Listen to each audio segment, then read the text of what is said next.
যারা নতুন Airtel payment ব্যাংকের অ্যাকাউন্ট ওপেন করছেন এবং এয়ারটেল পেমেন্ট ব্যাংকের অ্যাকাউন্ট ওপেন করার পর কিভাবে অ্যাক্টিভেট করতে হবে, কিভাবে পিন জেনারেট করতে হবে, সেই বিষয়ে আজকের পুরো ভিডিওটি। তো পিন জেনারেট কিভাবে অ্যাকাউন্টটা কিভাবে অ্যাক্টিভেট করবেন। অ্যাকাউন্টটা অ্যাক্টিভেট করার জন্য সর্বপ্রথম আপনাদেরকে এয়ারটেল থ্যাঙ্কস অ্যাপ বা এয়ারটেলের যে অ্যাপসটি আছে সেটাকে ডাউনলোড বা ইনস্টল করে নিতে হবে। ডাউনলোড করে নেওয়ার পর এখানে আপনাকে ওপেন করে নিতে হবে। ওপেন করে নিয়ে আপনি যে নাম্বার দিয়ে এয়ারটেলে অ্যাকাউন্টটা ওপেন করেছেন সেই নাম্বারটা আপনাকে এখানে দিয়ে দিতে হবে। এই নাম্বারটা দিয়ে গেট ওটিপি অপশানে ক্লিক করবেন। গেট ওটিপিতে ক্লিক করলে আপনার ফোনে যদি সিম লাগানো থাকে তাহলে অটোমেটিক এখানে ওটিপিটি ভেরিফাই নিয়ে নেবে। ওটিপি চলে এসেছে এবং এটিপি আমার অটোমেটিক ভেরিফাই হয়ে যাচ্ছে। এখানে আপনাকে কিছু পারমিশন চাইছে, পারমিশন আপনাকে অ্যালাউ করে নিতে হবে। এর নোটিফিকেশন কিছু পারমিশন আছে, এগুলো অ্যালাউ করে নেব। অ্যালাউ করে নেওয়ার পর আপনার এখানে একটু লোডিং নেবে এবং দেখুন উপরের দিকে যে অপশানটি দিয়েছে ব্যাঙ্ক অ্যাকাউন্ট, এই ব্যাঙ্ক অ্যাকাউন্ট অপশান আপনাকে ক্লিক করে নিতে হবে। তারপর এখানে গট ইট এই অপশানে ক্লিক করবেন।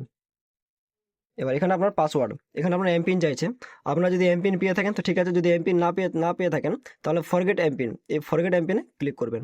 ফরগেট এমপিনে ক্লিক করার পর এসএমএস পারমিশন চাইবে, অ্যালাউ করে নেবেন।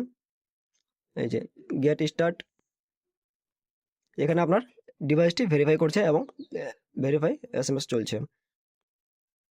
এখানে আপনার এসএমএস ভেরিফাই হয়ে যাবে এবং অটোমেটিক আপনার ফোনে এটি ওটিপি চলে আসবে, ওটিপিটি ভেরিফাই করে নেবে। Cancel, got it. আমার এসএমএস ভেরিফাই কমপ্লিট হয়ে গেছে। এখানে আপনাকে নাম এবং ডেট অফ বার্থ দিয়ে অ্যাকাউন্টটি ভেরিফাই করে নিতে হবে এবং কন্টিনিউ অপশানে ক্লিক করবেন। কন্টিনিউ অপশানে ক্লিক করার পর এখানে আপনার ডিভাইস ভেরিফাই হবে এবং ওটিপি অটোমেটিক নিয়ে নেবেন এবং এখানে আপনাকে ক্রিয়েট পিন অপশানে ক্লিক করতে হবে এবং আপনি যে পাসওয়ার্ড রাখতে চান সেই পাসওয়ার্ড এখানে ক্রিয়েট পিনে দিয়ে এবং কনফার্ম পিন দিয়ে সেট আপ করে নেবেন। ক্রিয়েট পিন এবং কনফার্ম পিন দেওয়ার পর ক্রিয়েট নাও এই অপশানে ক্লিক করবেন এবং আপনি দেখুন এমপিন চেঞ্জ সাকসেসফুল, আমাদের এমপিন জেনারেট হয়ে গেছে এবং ডান অপশানে ক্লিক করে নেবেন এবং যে এমপিনটি দিয়েছেন এমপিনটি এখান থেকে দিয়ে দিব।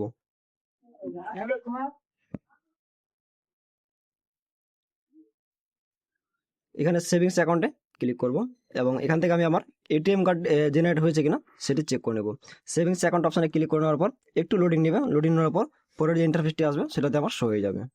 নিচে থেকে দেখুন আমার যে ডেবিট কার্ড এখানে চলে এসেছে। ডেবিট কার্ড অপশানে ক্লিক করব এবং এখান থেকে আমার যে পাসওয়ার্ড সেট আপ করা আছে, পাসওয়ার্ড সেট করলাম, সেই পাসওয়ার্ড এখান থেকে দিয়ে দিতে হবে। দেখুন পাসওয়ার্ড চাইলো না কিন্তু আমার কার্ডটি চলে এসেছে। আপনারা চাইলে এই কার্ডটিকে ফিজিক্যালি অর্ডার করে নিতে পারেন, তাই ফিজিক্যালি অর্ডার করলাম না, শুধু কার্ডটি এখান থেকে শো করে নিলাম।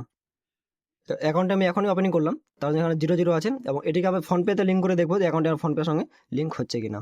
এবার আমি ফোনপে এখান থেকে ওপেন করে নেব। ফোনপে থেকে হোম অপশানে ক্লিক করব, উপরে 3 ডটে এবং এখানে ম্যানেজ পেমেন্টে যাওয়ার পর bank account, add new bank account, Airtel payment bank এবং আমার অ্যাকাউন্টে অ্যাড সাকসেসফুল হয়ে গেছে। এই যে আমার পিন নাম্বার জেনারেট হয়ে গেছে এবং আমি এখান থেকে ব্যালেন্স ইনকোয়ারি করে দেখবো ব্যালেন্স ইনকোয়ারি হয় কিনা। চেক ব্যালেন্স, আমার অ্যাকাউন্ট সাকসেসফুল হয়ে গেছে এবং অ্যাকাউন্ট আমার generate successful plus balance inquiry হয়ে গেছে। তো এরকম ইনফরমেশন পাওয়ার জন্য চ্যানেলটিকে অবশ্যই সাবস্ক্রাইব করে নেবেন। ধন্যবাদ।